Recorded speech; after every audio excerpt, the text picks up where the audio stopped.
Hello dears, स्वागत है आप लोग का हमारे चैनल स्कोर आइडिया में।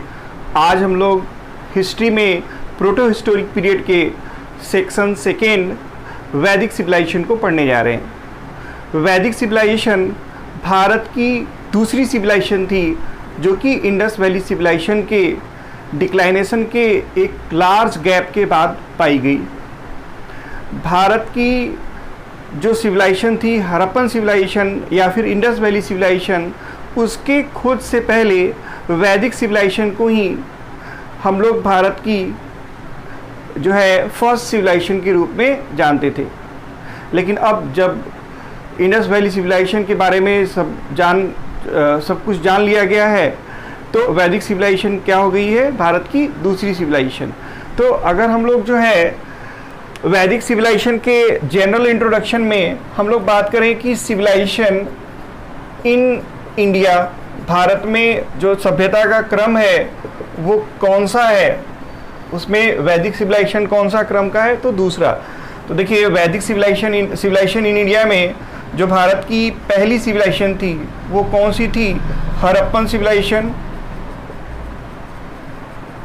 सिविलाइजेशन या फिर इंडस वैली सिविलाइजेशन। और हड़प्पन सिविलाइजेशन का जो टाइम पीरियड था वो क्या था, तो 2500 बीसी से लेकर के 1750 बीसी तक का टाइम पीरियड था। और इसके बाद जो है तकरीबन जो है 250 सालों का एक लार्ज गैप देखने को मिलता है भारत के सिविलाइजेशंस में। और उसके बाद उन्हीं रीजन्स में जिसमें हड़प्पन सिविलाइजेशन पहले था, हड़प्पन सिविलाइजेशन जिसमें पहले था, उसी क्षेत्रों में एक नई सिविलाइजेशन आती है जिसको हम लोग जो है वैदिक सिविलाइजेशन के नाम से जानते हैं। और जो वैदिक सिविलाइजेशन है, ये जो सिविलाइजेशन है वो कैसी सिविलाइजेशन है या उसका टाइम पीरियड क्या है, तो इसका टाइम पीरियड है 1500 बीसी से लेकर के जो है 600 बीसी तक का टाइम पीरियड है। तो यहाँ पे हम लोग क्या देख रहे हैं कि जो है एक लार्ज गैप देखने को मिल रहा है हड़प्पन सिविलाइजेशन और वैदिक सिविलाइजेशन के बीच। और भारत में जो सिविलाइजेशन का सीक्वेंस है वो उल्टा है। देखिए आपको याद होगा कि हड़प्पन सिविलाइजेशन जो है, जिसको इंडस वैली सिविलाइजेशन भी हम लोग के नाम से जानते हैं, वो कैसी सिविलाइजेशन थी, तो अर्बन सिविलाइजेशन थी, मतलब शहरी सभ्यता थी, अर्बन सिविलाइजेशन थी।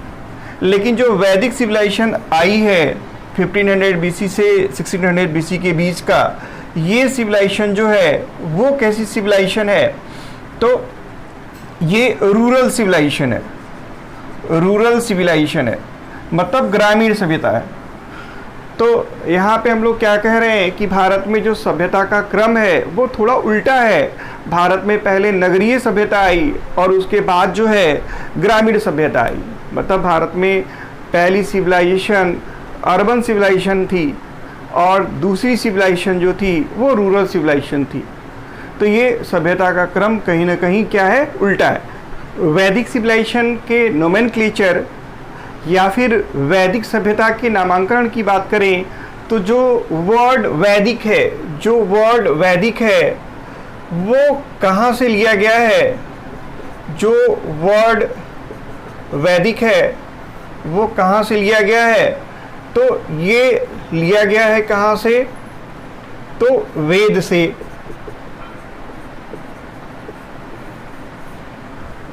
जो वर्ड वैदिक है वो कहाँ से लिया गया है, तो वेद से।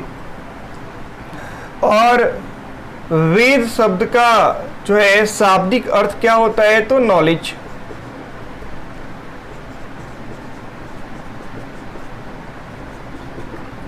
मतलब कि ज्ञान। तो यहाँ से एग्जाम में क्वेश्चन आते हैं, इसको ध्यान रखना है कि वेद शब्द का शाब्दिक अर्थ क्या है, तो ज्ञान। मतलब जो वैदिक शब्द है वो कहाँ से लिया गया है, तो वेद से, जिसका मतलब होता है क्या, ज्ञान। और जो वेद है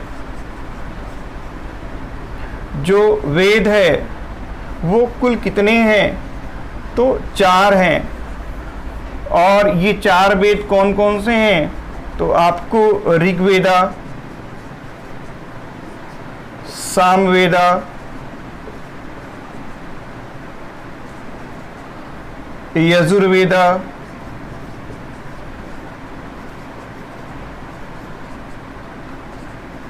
और अथर्ववेदा।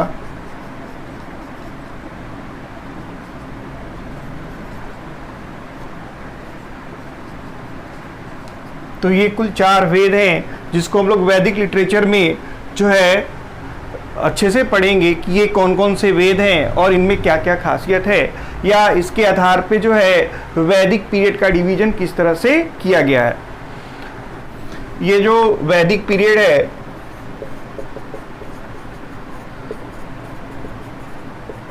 वैदिक पीरियड है, जो वैदिक काल है, इसको जो है 2 भागों में बांटा गया है। एक जो है वो पीरियड है जिसको हम लोग जो है अर्ली वैदिक के नाम से जानते हैं, अर्ली वैदिक पीरियड।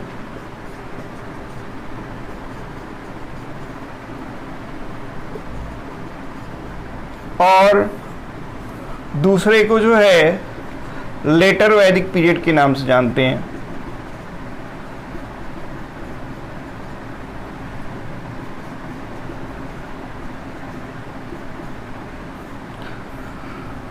तो एक उत्तर वैदिक काल और एक जो है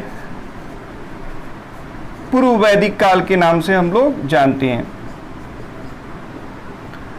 देखिए, जो वैदिक काल है या जो वैदिक टाइम पीरियड है, इसके जो है बारे में हम लोग को जानकारी कहाँ से मिलती है, तो इसके बारे में हम लोग को जो है जानकारी जो है वेदों से मिलती है। ये जो डिवीजन है वैदिक पीरियड का, जो डिवीजन है कि वैदिक काल को हम लोग 2 भागों में बांट रहे हैं, वो वेदों से मिली जानकारियों के आधार पे है। सबसे पहले जो अर्ली वैदिक फेज था, अर्ली वैदिक पीरियड था, उसकी जानकारी हमको वेद ऋग्वेद से मिलती है। इसलिए हम लोग जो है इस पीरियड को ऋग वैदिक पीरियड के नाम से भी जानते हैं। इसको हम लोग जो है ऋग वैदिक पीरियड के नाम से भी जानते हैं।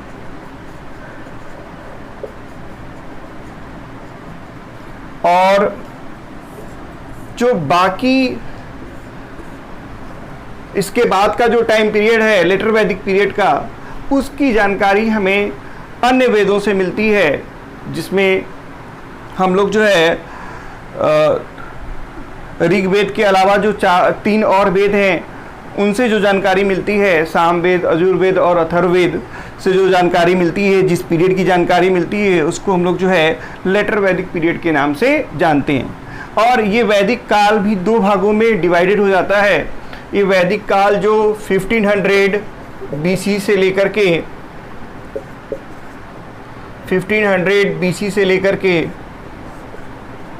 600 BC का जो टाइम पीरियड था, ये भी 2 भागों में बढ़ जाता है।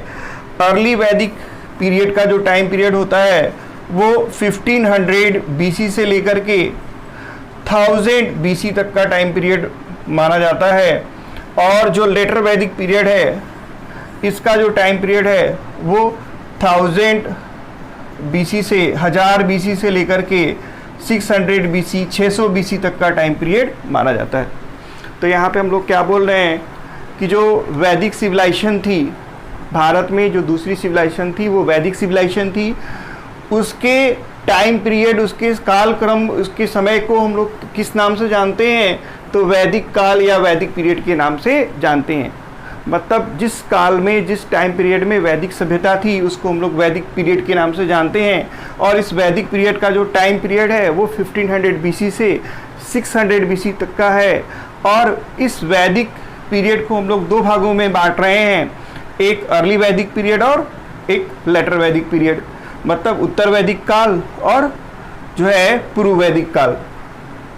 उत्तर वैदिक काल में की जानकारी, उत्तर वैदिक काल की जानकारी हमको ऋग्वेद से मिलती है, इसलिए हम लोग इसको ऋग वैदिक पीरियड के नाम से भी जानते हैं, ऋग्वेद के काल से नाम से भी जानते हैं। और जो बाकी 3 वेद हैं, सामवेद, यजुर्वेद और अथर्ववेद, उनसे हमको जो है लेटर वैदिक पीरियड की जानकारी मिलती है, इसीलिए जो है हम लोग उसको लेटर वैदिक पीरियड के में देखते हैं। वैदिक सिविलाइजेशन और वैदिक पीरियड में जो है हम लोगों को ये 2 चैप्टर अलग अलग से पढ़ने हैं, अर्ली वैदिक पीरियड और लेटर वैदिक पीरियड। अभी हम लोग जो है आज के सेक्शन में हम लोग जो है जनरल इंट्रोडक्शन में इनको एक तरह से कंबाइंडली पढ़ेंगे। बाकी जो है और भी बहुत सारे वीडियो आएंगे जिसमें हम लोग जो है अर्ली वैदिक पीरियड और लेटर वैदिक पीरियड को देखेंगे। वैदिक सिविलाइजेशन या फिर वैदिक सभ्यता के निर्माता या फिर प्रोपाउंडर कौन थे? तो आर्यन। एग्जाम में क्वेश्चन आता है कि who are a propounder of Vedic civilisation, Vedic civilisation के निर्माता कौन है? तो आर्यन। आर्यन जो है वो वैदिक कल्चर या वैदिक सिविलाइजेशन के निर्माता, संस्थापक या फिर प्रोपाउंडर हैं। आर्यन जो है उन लोगों को बोला जाता था जो कि एक खास तरह की भाषा बोलते थे, जिसको हम लोग आर्या के नाम से जानते थे। और ये जो भाषा है वो बहुत ज़्यादा सिमिलर है ओल्ड संस्कृत के। तो those people who spoke a language called as Arya is known as Aryan. Aryan spoke a language known as Arya।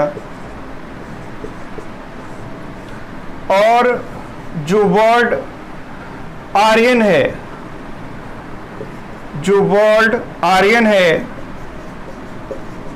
जो वर्ड आर्यन है, इसका आर्य भाषा में, आर्य भाषा में जो है क्या जो है मतलब होता था? तो Aryan means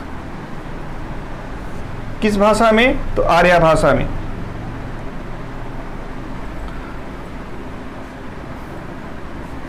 the best, imminent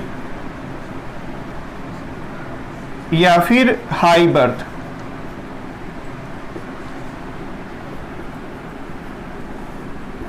the best, eminent या फिर हाई बर्थ। देखिए, जो आर्यन थे वो एक खास तरह की भाषा बोलते थे, आर्या।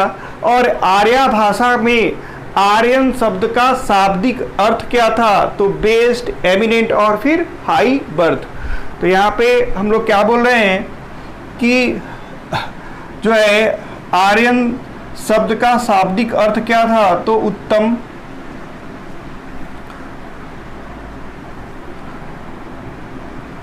श्रेष्ठ और उच्च कुल।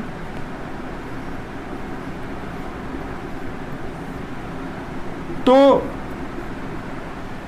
जो आर्यन थे वो अपने आप को क्या बोल रहे थे कि वो जो है उच्च कुल में जन्मे हुए हैं, श्रेष्ठ हैं या फिर बेस्ट हैं।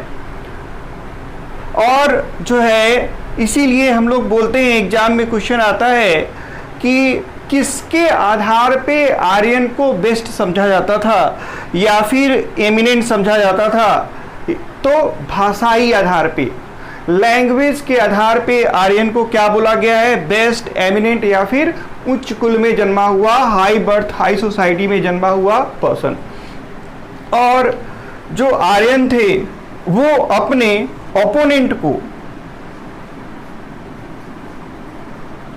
ओपोनेंट को जो है क्या बोलते थे? तो उनको जो है अन आर्या बोलते थे।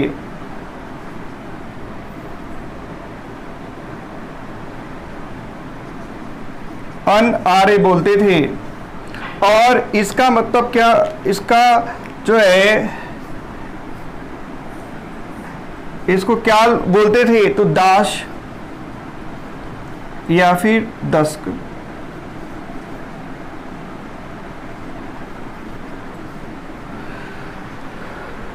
तो जो लोग जो आर्यन के ओपोनेंट थे, जो इनके विरोधी थे, उनको ये लोग किस नाम से बोलते थे, तो अनार्य या फिर दास या फिर दस्य। मतलब जो लोग आर्या भाषा को नहीं बोलते थे वो जो है आर्यन के द्वारा किस नाम से जाने जाते थे, तो अनार्य। और जो है अनार्य लोगों को ये लोग किस नाम से बोलते थे, तो दास और दस्य। आर्यन जो कि वैदिक सभ्यता के संस्थापक या निर्माता माने जा रहे थे, उनके बारे में अलग अलग विद्वानों का अलग अलग मत है। कई विद्वान जो है आर्यंस को जो है यूरोपियन थ्योरीज के रूप में देखते हैं कि यूरोप से आए थे। कई जो है एशिया के अलग अलग क्षेत्रों को से बताते हैं कि वहाँ से आए थे। और कई जो है ये बोलते हैं कि ये इंडियन थे, जो कि इंडिया के अलग अलग क्षेत्र से आए थे। तो यहाँ पे अलग अलग विद्वानों का अलग अलग अपना मत है, जिसको जो है सबसे ज़्यादा जो है वेटेज मिला है तो मैक्स मुलर के थ्योरी को। और मैक्स मुलर के थ्योरी के अनुसार जो ओरिजिन था किसका, तो आर्यन का, वो कहाँ से था, तो सेंट्रल एशिया से था। सेंट्रल एशिया से था किसका, तो मैक्स मुलर की थ्योरी के अनुसार जो है आर्यन कहाँ से आए थे, तो सेंट्रल एशिया से आए थे। और जो दयानंद सरस्वती थे, जो इंडियन स्कॉलर दयानंद सरस्वती थे, उनके अनुसार जो है आर्यन कहाँ से आए थे, तो भारत के ही तिब्बत क्षेत्र से आए थे।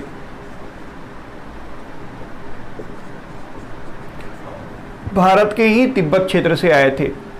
और जो डॉक्टर संपूर्णानंद थे, उनके अनुसार जो है आर्यन यूरेशियन क्षेत्र से,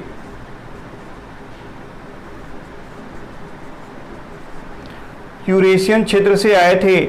और ऐसा ही एक मत था सर विलियम जोन्स का कि ये कहाँ से आर्यन आए थे, तो यूरोप से आए थे।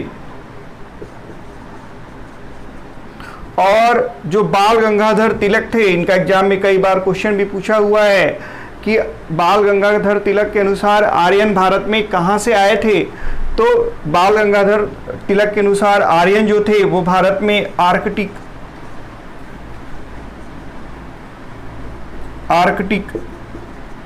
या फिर पोलर रीजन,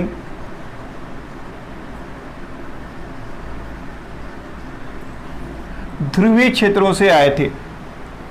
तो अलग अलग विद्वानों का अपना अलग अलग मत है, जिसमें एक कुल 4 विद्वानों का, 4 स्कॉलर्स का जो थ्योरी है उसको हम लोग को याद रखना है। इससे एग्जाम में क्वेश्चंस आते हैं। तो देखिए हम लोग क्या बोल रहे हैं कि याद रखने के लिए हम लोग क्या बोल रहे हैं कि मैक्स मुलर की जो थ्योरी थी वो कौन सी है, तो सेंट्रल एशिया, इसको तो भूलना ही नहीं है। दूसरी क्या, दयानंद सरस्वती। तो दयानंद सरस्वती जो है इंडियन स्कॉलर थे, उन्होंने क्या बताया है, तिब्बत। तो देखिए याद रखने के लिए हम लोग क्या बोल रहे हैं कि यहाँ से टी आई है और यहाँ से क्या है, तिब्बत। और जो है संपूर्णानंद मतलब संपूर्ण आनंद कहाँ से मिलेगा, तो यूरेशिया से या फिर यूरोप से। और जो है बाल गंगाधर तिलक, तो बाल गंगाधर तिलक के अनुसार जो है आर्यन कहाँ से आए थे, तो आर्कटिक रीजन से आए थे, पोलर रीजन से आए थे। और कौन से पोलर रीजन से, तो नॉर्थ पोल से आए थे। देखिए अगर हम लोग जो है यहाँ पे बोल रहे हैं ये नॉर्थ पोल है और ये साउथ पोल है, तो नॉर्थ पोल का जो रीजन है उसमें जो है उसको हम लोग किस रीजन के नाम से जानते हैं, तो आर्कटिक रीजन के नाम से जानते हैं। तो यहाँ पे हम लोग क्या बोल रहे हैं कि तिलक कहाँ लगाते हैं लोग, तो फोरहेड पे, ऊपर फोरहेड पे। तो फोरहेड वाला जो है थ्योरी किसने दिया था, तिलक ने, है ना। मतलब कि आर्कटिक रीजन वाली थ्योरी किसने दी थी, तो जो है बाल गंगाधर तिलक ने। तो ये 4 चीज़ें हैं जो है याद रखना है। कि मैक्स मूलर की जो है मैक्स मूलर, जैसे नाम में भी एम है पहले, तो हम लोग उसको क्या याद सकते हैं, मिडल मतलब सेंट्रल, तो सेंट्रल एशियन थ्योरी कौन सा था, मैक्स मूलर का। और जो मैक्स मूलर की थ्योरी थी उसके लिए जो है एक जो है आर्कियोलॉजिकल एविडेंस मिला, जिसके आधार पे ये मैक्स मूलर की थ्योरी जो है वाइडली एक्सेप्टेड हुई कि जो है आर्यंस का ओरिजिनल प्लेस या ओरिजिन क्या था, तो सेंट्रल एशिया।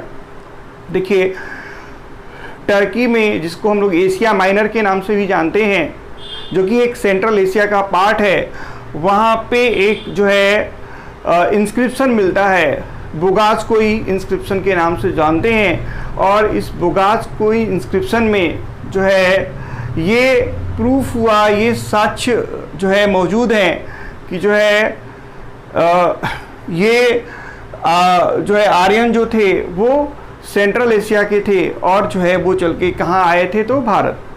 बुगाजकोई इंस्क्रिप्शन के बारे में अभी हम डिटेल में देखते हैं कि ये क्या है। बुगाजकोई इंस्क्रिप्शन जो कि एशिया माइनर मतलब कि टर्की में मिला था, उसके बारे में हम लोग देख रहे हैं।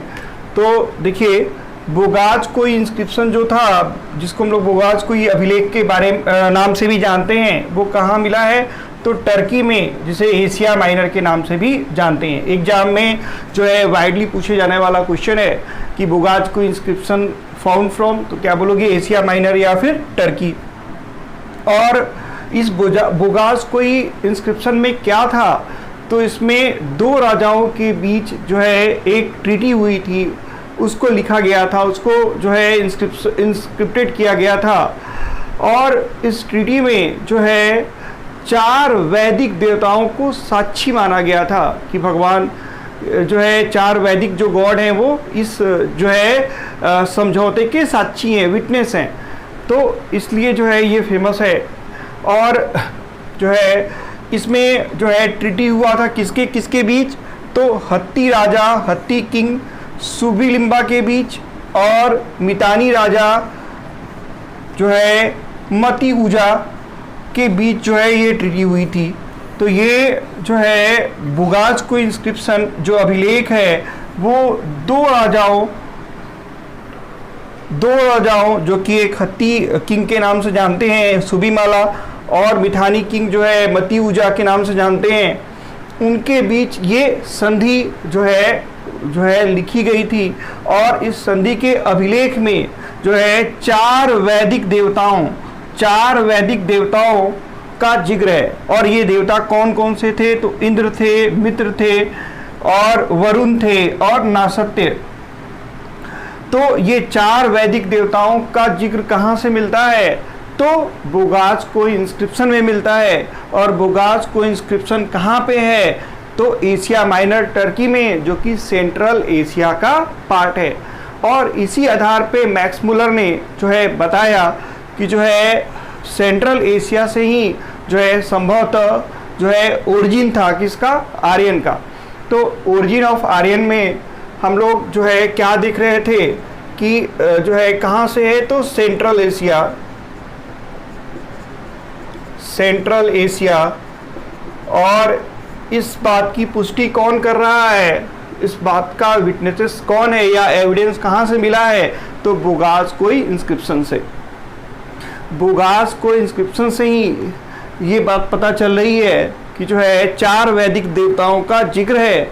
तो ये वैदिक देवताओं का जिक्र जो है ऋग्वेद में भी है और बुगाजकोई इंस्क्रिप्शन में भी है।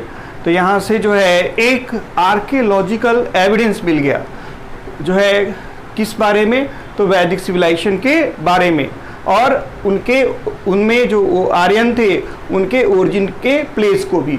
तो हम लोग जो है यहाँ से ये भी कह सकते हैं कि जो है जनरल इंट्रोडक्शन में हम लोग जो है हिस्ट्री को पढ़ने के लिए जो है 2 सोर्सेस की बात कर रहे थे, आर्कियोलॉजिकल सोर्सेस और लिटरेरी सोर्सेस। तो जो यहाँ पे बुगाजकोई इंस्क्रिप्शन है वो एक तरह से क्या है, तो वैदिक सिविलाइजेशन का आर्कियोलॉजिकल एविडेंस या सोर्स भी है। तो हम लोग जो है यहाँ से क्या बोल सकते हैं कि जो है और आर्कियोलॉजिकल एविडेंस या सोर्स में जो है पहला हो गया आपका कौन सा, तो बोगाज कोई इंस्क्रिप्शन जो टर्की एशिया में मिला था, जिसमें जो है 2 राजाओं के बीच संधि हुई थी और जो है इसमें 4 वैदिक देवताओं को साक्षी मान के ये संधि की गई थी। इसके अलावा एक जो है और हम लोग जो है आर्कियोलॉजिकल एविडेंस में जो है पढ़ते हैं, जिसको हम लोग किस नाम से जानते हैं, तो कसाइट इंस्क्रिप्शन।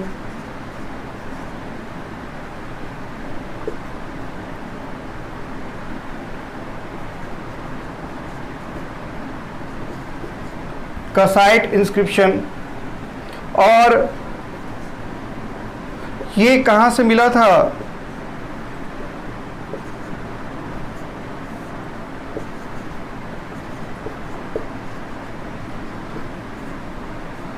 और ये कहाँ से मिला था कसाइट इंस्क्रिप्शन, तो जो है ये मिला था इराक से, ये मिला था इराक से, फाउंड फ्रॉम तो इराक। और जो है इसमें क्या लिखा गया है, तो लिखा गया है branch of Aryan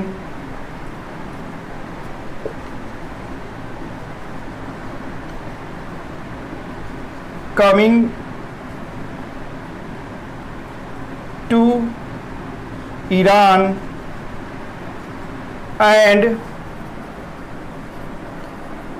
move towards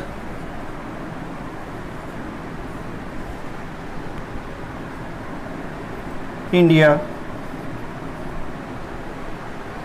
sorry, ये यहाँ पे ईरान, तो जो है आर्यनों की एक ब्रांच जो है ईरान में आई और जो है वो इंडिया को मूव कर गई। ऐसा जो है इंस्क्रिप्शन कहाँ से मिला है, तो इराक से, और उसको हम लोग किस नाम से जानते हैं, तो कसाइट इंस्क्रिप्शन के नाम से जानते हैं।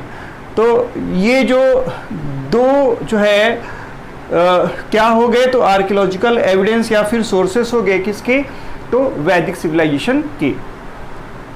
और जो है एक क्वेश्चन ये भी आएगा कि सेंट्रल एशिया से जो है वो इंडिया तक आए तो कैसे होते हुए आए, तो ईरान होते हुए आए। क्वेश्चन आएगा कि India Aryans coming from Central Asia to India via, तो क्या बोलोगे, ईरान। देखिए अगर हम लोग जो है जियोग्राफिकली देखेंगे तो इसमें जो है हम लोग एक जियोग्राफिकल मैप ड्रॉ कर लेते हैं कुछ इस तरह से।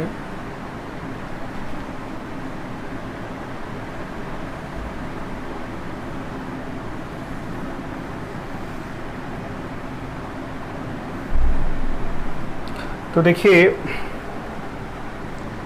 ये जो पर्शियन गल्फ है, यहाँ पे आप देखोगे तो ये जो रीजन है वो इराक का है,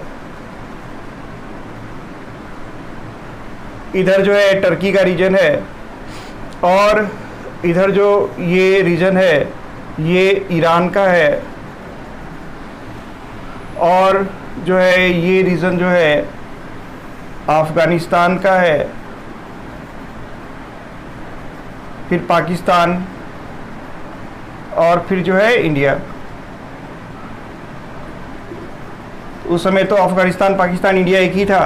तो हम लोग क्या बोल रहे हैं कि जो है वो लोग कहाँ से आए, तो टर्की से आए और ऐसे जो है इंडिया आए, अफ़गानिस्तान होते हुए जो है इंडिया आए। तो हम लोग क्या बोल रहे हैं कि जो है इराक में एक इंस्क्रिप्शन है, इराक में जो है एक इंस्क्रिप्शन है जिसे कसाइट इंस्क्रिप्शन के नाम से जान रहे हैं, और इस इंस्क्रिप्शन में जो है ये बात लिखी हुई है कि जो है टर्की या फिर एशिया माइनर से जो है एक ब्रांच आई थी जो है किसकी, तो आर्यन की, जो कि जो है ईरान होते हुए कहाँ पहुँच गई, तो भारत। तो ये 2 जो है आर्कियोलॉजिकल एविडेंस या सोर्सेस हैं किसके, तो वैदिक सिविलाइजेशन के। और अब जो है एग्जाम में ये भी क्वेश्चन पूछता है कि जो आर्यन पहले आए भारत में, वो सबसे पहले भारत में कहाँ सेटल हुए। तो देखिए, आर्यन सबसे पहले भारत में आए और जो है पाकिस्तान के जो ये रीजन है, यहाँ पे इंडस और सतलज के बीच का जो रीजन है, सबसे पहले यहाँ सेटल हुए और जो है आगे सतलज को पार करके सरस्वती रिवर के भी जो है किनारे सेटल हो गए। तो इंडस और सरस्वती के बीच में ये सेटल हुए और इस रीजन को हम लोग किस नाम से जानते हैं, तो सप्त सिंधवा के नाम से जानते हैं। तो आर्यन हम लोग क्या बोल रहे हैं कि आर्यन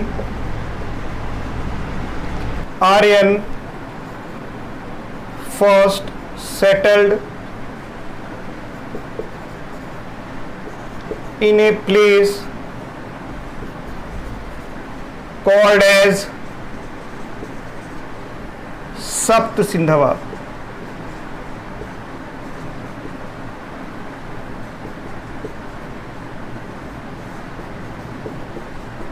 तो आर्यन जो है सबसे पहले आकर के कहाँ बसते हैं, कहाँ सेटल होते हैं, तो आर्यन सबसे पहले आकर के सप्त सिंधवा रीजन में बसते हैं। ये जो सप्त सिंधवा जो प्लेस है जो है अनडिवाइडेड पंजाब का प्लेस है, अनडिवाइडेड पंजाब का प्लेस है। ये जो है मेनली जो था इंडस और सरस्वती रिवर के बीच का प्लेस था। इंडस और सरस्वती रिवर के बीच का जो प्लेस था जो है, वहाँ आकर के सबसे पहले ये लोग सेटल होते हैं, जिसको हम लोग किस नाम से जानते हैं, तो सप्त सिंधवा के नाम से जानते हैं। और इस सप्त सिंधवा को हम लोग और किस नाम से जानते हैं, तो लैंड ऑफ सेवन रिवर। और जो है इस सप्त सिंधवा में कुल 7 नदियां आ रही हैं, जिसमें इंडस है और इंडस की जो है 5 सहायक नदियां हैं। कौन कौन सी, तो एक हो गई झेलम, दूसरी हो गई चिनाब, रावी, ब्यास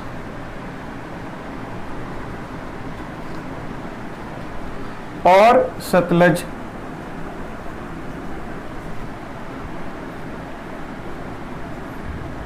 देखिए, जो सप्त सिंधवा का रीजन है उसमें हम लोग कौन से बोल रहे हैं, इंडस, और इंडस की जो है 5 सहायक नदियां, जिसमें झेलम, चिनाब, रावी, ब्यास और सतलज है, जिसको हम लोग पंच नद के नाम से भी जानते हैं। और जो है एक और रिवर कौन सी, तो सरस्वती रिवर, जो अब जो है एग्जिस्ट नहीं करती है।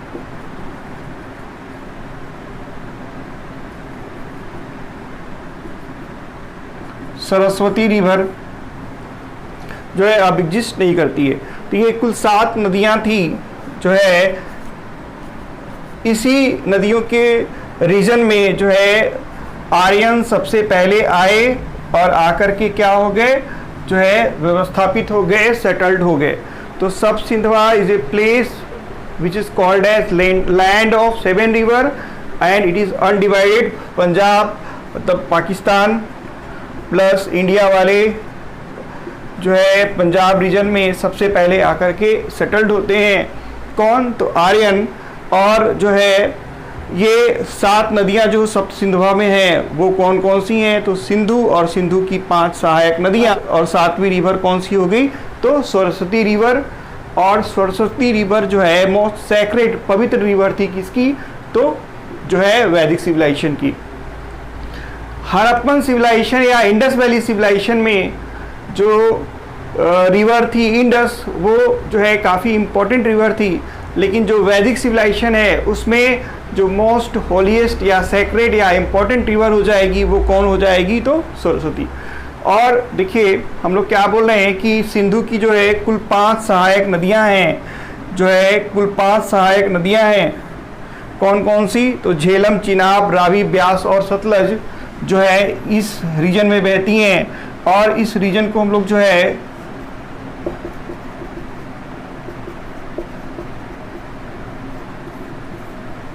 पंचनद के रूप में भी जानते हैं, 5 नदियों वाला जो है क्षेत्र के रूप में भी जानते हैं।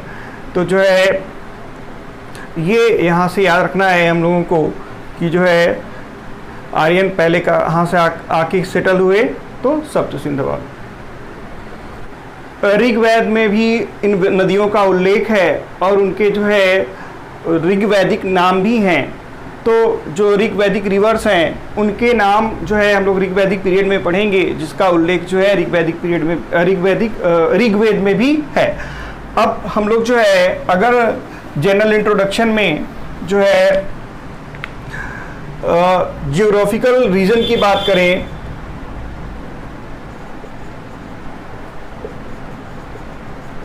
जियोग्राफिकल रीजन की अगर हम लोग बात करें कि जो है आर्यन जो है कहाँ कहाँ सेटल हुए, तो सबसे जो है पहला रीजन हो जाएगा कौन सा, तो सप्त सिंधवा।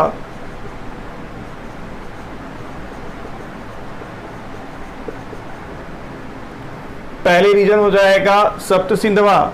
सप्त सिंधवा लैंड ऑफ 7 रिवर था, पंजाब अनडिवाइडेड पंजाब था, और जो है इंडस और सरस्वती रिवर के बीच का रीजन। फिर दूसरा हो जाएगा ब्रह्मावत।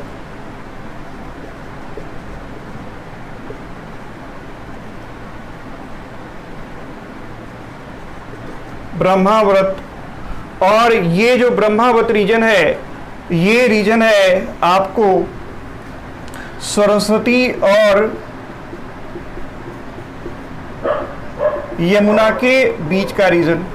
इस रीजन के बाद जो है आर्यन और आगे बढ़ते हैं और वो यमुना और गंगा के जो बीच का क्षेत्र है वहाँ पे आ जाते हैं, और यमुना गंगा की इस बीच के रीजन को जो है हम लोग जो है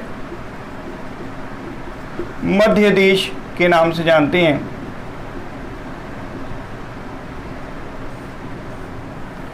तो जो है इसके बाद आर्यन का एक्सटेंशन कहाँ तक चल जाता है, तो गंगा और यमुना के बीच का रीजन, जिसको हम लोग जो है मध्य देश के नाम से जानते हैं। तो जो है यहाँ से फर्दर एक्सटेंडेड हो जाते हैं, और जो है इसके बाद जो है आर्यन का और एक्सटेंशन हो जाता है, और आर्यन जो है पूरे नॉर्दर्न इंडिया में फैल जाते हैं। और इस रीजन को हम लोग जो है पूरे रीजन को कंबाइंडली हम लोग किस नाम से जानते हैं, तो आर्यावर्त के नाम से जानते हैं।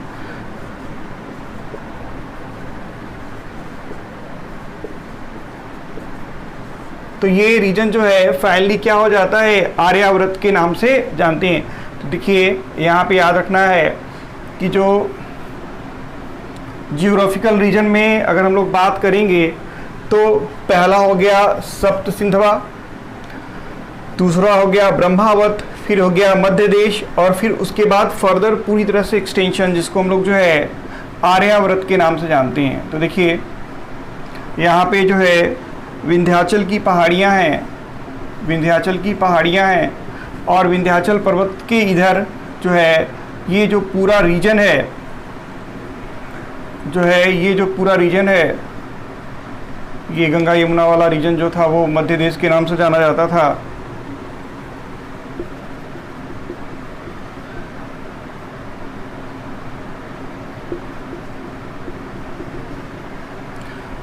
ये जो पूरा रीजन है नॉर्थ इंडिया में जो है विंध्याचल के ऊपर का जो रीजन है पूरा, वो किस नाम से जाना जा रहा है, तो आर्यावर्त, और मध्य देश तो जो है गंगा और यमुना के बीच का रीजन। तो ज्योग्राफिकल एक्सटेंशन धीरे धीरे आर्यन का पहले कहाँ से होता है, तो सप्त सिंधवा से, ब्रह्मावत में, फिर मध्य देश में, और फिर इन सबको कंबाइंडली जो है और एक्सटेंडेड पार्ट को लेकर के हम लोग क्या बोल दे रहे हैं, तो आर्यावर्त। तो इस तरह से धीरे धीरे जो है हम लोग देख रहे हैं कि जो है आर्यन जो है पूरे नॉर्थ भारत में जो है आकर के रहने लगे, और वैदिक सिविलाइजेशन जो है डेवलप हो गई। वैदिक सिविलाइजेशन या फिर वैदिक सभ्यता के जनरल इंट्रोडक्शन यानी सामान्य परिचय में हम लोगों ने जो है वैदिक सिविलाइजेशन से जुड़े हुए कुछ चीज़ों को देखा है, उसको हम लोग जो है फिर से एक बार रिकॉल कर रहे हैं। तो हम लोग क्या देख रहे हैं कि वैदिक सिविलाइजेशन में जो वैदिक सिविलाइजेशन था वो कब से कब तक था, तो 1500 बीसी से 600 बीसी तक का टाइम पीरियड था। 1500 बीसी से 600 बीसी तक का टाइम पीरियड था, जिसको हम लोग वैदिक पीरियड या वैदिक काल के नाम से जानते हैं। और ये वैदिक काल जो है दो भागों में बटा हुआ है। एक को जो है अर्ली वैदिक पीरियड, जिसका टाइम पीरियड जो है 1500 बीसी से लेकर के जो है 1000 बीसी तक का था, और लेटर वैदिक पीरियड जिसका टाइम पीरियड 1000 बीसी के से लेकर के 600 बीसी तक का था। इसको जो है दो भागों में हम लोग बांट रहे थे। किसके आधार पे? तो वेदों के आधार पे।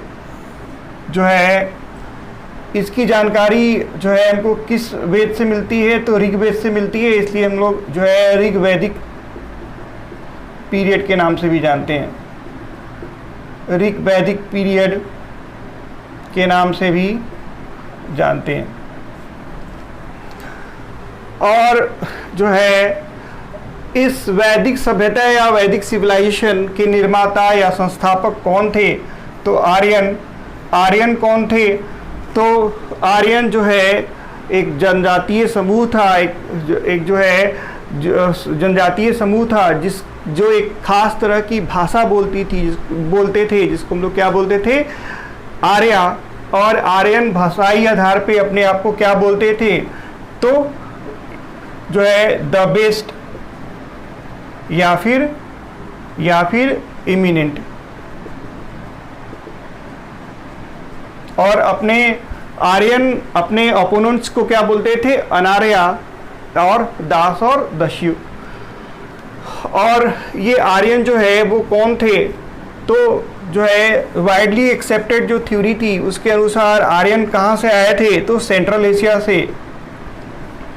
ओरिजिन कहाँ से था? तो सेंट्रल एशिया था। और जो है इस थ्योरी को किसने जो है सबसे ज़्यादा महत्व दिया था? तो मैक्स मूलर ने।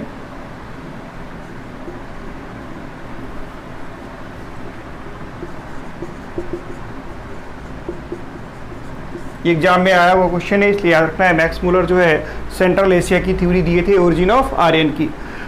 जो है तिब्बत रीजन किसने दिया था? तो दयानंद सरस्वती।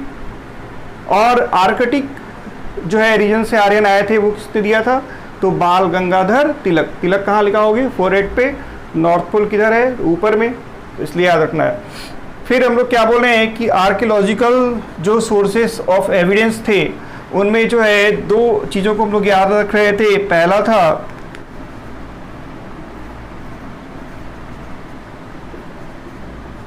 बोगासकोई इंस्क्रिप्शन।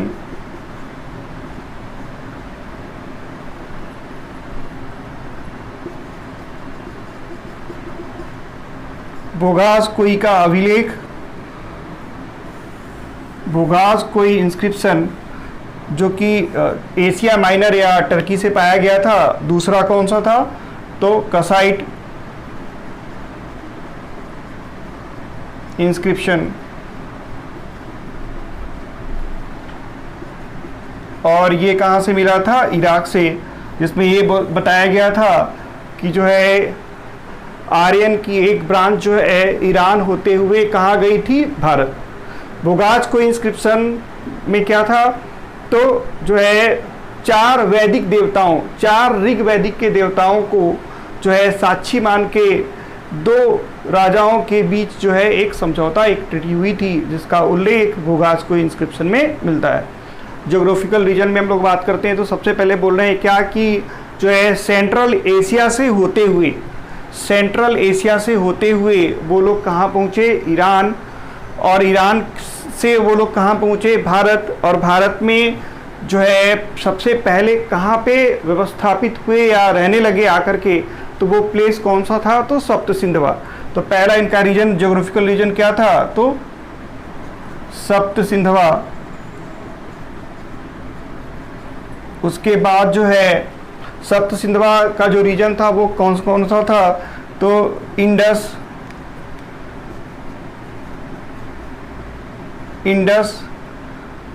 और जो है इंडस और जो है Saraswati river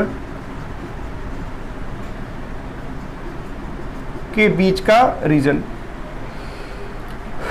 between Indus and Saraswati. दूसरा क्या था, तो ब्रह्मावत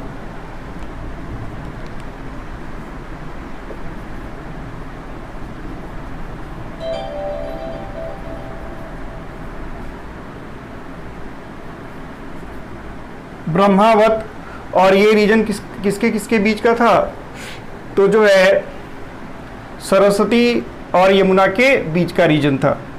फिर जो है इसके बाद जो है और फर्दर एक्सटेंडेड हुए, कहाँ चले गए, तो यमुना और गंगा के बीच, और इसको हम लोग किस नाम से जानते थे, तो मध्य देश। और उसके बाद जो है इन कंबाइंड जो है सारे रीजन को हम लोग किस नाम से जानते हैं, तो जो है आर्यावर्त। तो जो ज्योग्राफिकल रीजन था सप्त सिंधवा, फिर ब्रह्मावत, फिर मध्य देश, और फिर इसको कंबाइंडली और आर्यावर्त, विंध्याचल पर्वत के ऊपर जितना भी नॉर्थ इंडिया का पार्ट है उसको हम लोग किस नाम से जानते थे, तो आर्यावर्त के नाम से जानते थे। तो हम लोग क्या बोल रहे हैं कि जो है वैदिक सिविलाइजेशन के सामान्य परिचय में हम लोगों ने वैदिक पीरियड को देखा है। वैदिक पीरियड जो है दो भागों में बटा हुआ है, अर्ली वैदिक पीरियड और लेटर वैदिक पीरियड। और इस वैदिक सिविलाइजेशन के संस्थापक या निर्माता जो है कौन थे, आर्यन। और आर्यन शब्द का शाब्दिक अर्थ क्या था, तो बेस्ट और एमिनेंट। आर्यन जो है आर्या नाम की भाषा बोलते थे, और उसी भाषा में जो है इस शब्द का मतलब था बेस्ट, एमिनेंट और हाई बर्थ। और इसीलिए हम लोग बोलते हैं कि आर्यन भाषाई आधार पे क्या थे, तो बेस्ट थे। भाषाई आधार पे सर्वश्रेष्ठ कौन थे, तो आर्यन। फिर हम लोग बोलते हैं कि ये आर्यन जो थे वो संभवतः जो है भारत के निवासी नहीं थे, बल्कि जो है अलग अलग जो है जगहों से आए थे, जिसमें सबसे ज़्यादा जो है वाइडली एक्सेप्टेड जो थ्योरी थी, ओरिजिन ऑफ आर्यन से रिलेटेड जो वाइडली एक्सेप्टेड थ्योरी थी वो कौन सी थी, सेंट्रल एशिया की थ्योरी, जिसके जो है प्रतिपादक कौन थे, तो मैक्स मूलर ने जो है सेंट्रल एशिया की थ्योरी दी थी कि ओरिजिन ऑफ आर्यन कहाँ से था, तो सेंट्रल एशिया से था।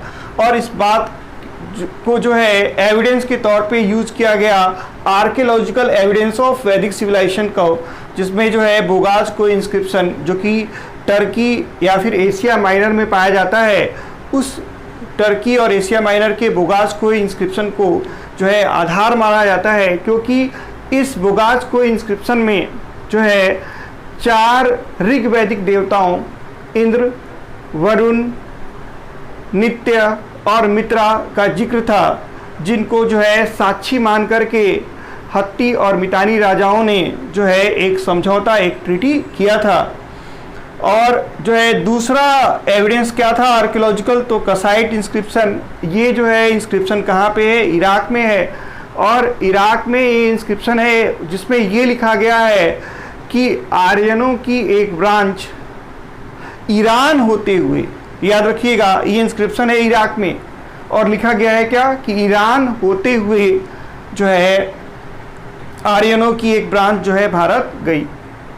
और ज्योग्राफिकल रीजन की बात करें तो हम लोग क्या बोलते हैं कि Aryan first settle in the place, कहाँ पे, तो सप्त सिंधवा। ये सबसे इंपॉर्टेंट क्वेश्चन है, एग्जाम में खूब आता है कि Aryan first settle at the place, क्या बोलोगे, सप्त सिंधवा में जो है सेटल हुए थे। सप्त सिंधवा रीजन क्या है, तो लैंड ऑफ 7 रिवर, वो क्षेत्र या वो रीजन जहाँ पे 7 नदियाँ बहती थी, जिसमें सिंधु की 5 सहायक नदियाँ और जो है सरस्वती रिवर का रीजन मिला करके सप्त सिंधवा रीजन बोलते हैं। सप्त सिंधवा में व्यवस्थित होने और स्थापित होने के बाद आर्यनों का जो पॉपुलेशन है वो ज़्यादा होता है और आगे की तरफ बढ़ता है, और आगे जो है ये कहाँ तक फैल जाते हैं, तो ब्रह्मावत रीजन में फैल जाते हैं। और ब्रह्मावत रीजन कहाँ है? तो सरस्वती और यमुना नदियों के बीच का रीजन। तो ब्रह्मावत जो है तक फैल जाते हैं कौन? आर्यन। और फिर फर्दर एक्सटेंडेड होता है, जो है गंगा और यमुना के उपजाऊ द्वाब में चले आते हैं। और जो है ये जो रीजन है इसको हम लोग जो है मध्य देश के नाम से जानते हैं। और धीरे धीरे धीरे जो है वैदिक सिविलाइजेशन का साइज और बढ़ता है, रीजन उसके जोग्राफिकल रीजन का क्षेत्र और बढ़ता है। और जो है विंध्याचल पर्वत के ऊपर जो है जितना भी जो है नॉर्थ इंडिया है वो पूरा जो है वैदिक सिविलाइजेशन का रीजन बन जाता है, जिसको हम लोग जो है आर्यावर्त के नाम से जानते हैं। तो जोग्राफिकल रीजन में हम लोग क्या बोल रहे हैं? पहला हो गया सप्त सिंधवा, फिर ब्रह्मावत, फिर मध्य देश और फिर आर्यावर्त। तो ये जो है वैदिक सिविलाइजेशन में हम लोग जो है उसके जनरल इंट्रोडक्शन को पढ़े हैं। हम लोग जो है अलग से एक जो है वैदिक लिटरेचर को पढ़ेंगे, जिसमें वेदों, ब्राह्मण और आरण्यक के बारे में हम लोग जानेंगे, और साथ साथ उपनिषद के बारे में भी हम लोग जानेंगे। और जो है उसके बाद जो है अर्ली वैदिक पीरियड और लेटर वैदिक पीरियड को हम लोग जो है अलग अलग करके जो है पढ़ेंगे।